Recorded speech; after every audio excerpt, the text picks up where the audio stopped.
Hey there, this is Grandison Shine, Chief Marketing Officer of Direct Business Marketing. We're going to continue our conversation on copywriting, and more specific, the copywriting pieces that should be going out from your or to your current database, the four different types of client types, which are existing leads, existing clients, new leads, and new clients, right? So those four being the nurture campaigns that you should have constructed. And again, the nurture campaigns are the most neglected part of any business's marketing campaign, not reaching out to the current database that you have and current clients, making sure that you either upsell new clients and or convert leads into clients, right? And then go on from there. So this is going to be pretty important. Again, I'm breaking the offer piece down into these sizable chunks. And today I'm going to make sure that we talk about building the value in an offer, right? So continuing to that, and I'll give you some examples here as we go throughout these different videos. So building value in your offer is critical. So let's talk about point number one. You want to show it in parts, and that's how you're going to show the different components that the offer has. If you show it in parts, and where appropriate, you can itemize each part of the offer, right, by a bullet point, and whenever possible or the appropriate time lends itself, you want to add a dollar value to each of the line items, especially if it's something that's independent and can stand on its own as a product or service. So making sure you include that into the building of the value of your offer.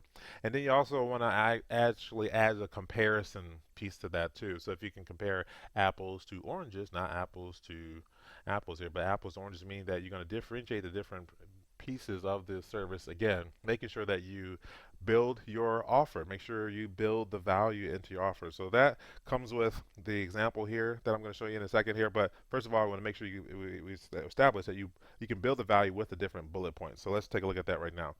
So here you see like the home profit calculator. This is something that we had within another presentation, right? And it has its deliverables, and then you see that there are bullet points there, and each one of those can pretty much stand on its own if we separate it.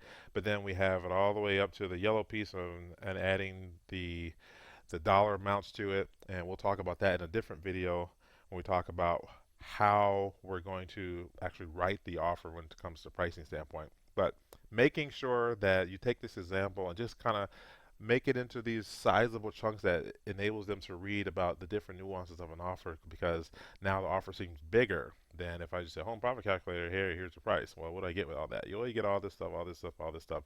By itemizing it, you will show that. So look at the nurture marketing campaigns that we have on our website, directbusinessmarketing.com/services/nurture-marketing, or you can go to directbusinessmarketing.com, hover over services, go down to a la carte, and then go down to the nurture marketing campaign in the navigation bar there. So you'll see an example on that page also. You'll see some pricing there and how many drip campaigns go out with each of the components for the nurture campaign. This is Grandison Shines. Here's my information, 602-369-8119. You can email me directly at grandison@directbusinessmarketing.com. Thanks, and looking forward to chatting with you more. Bye.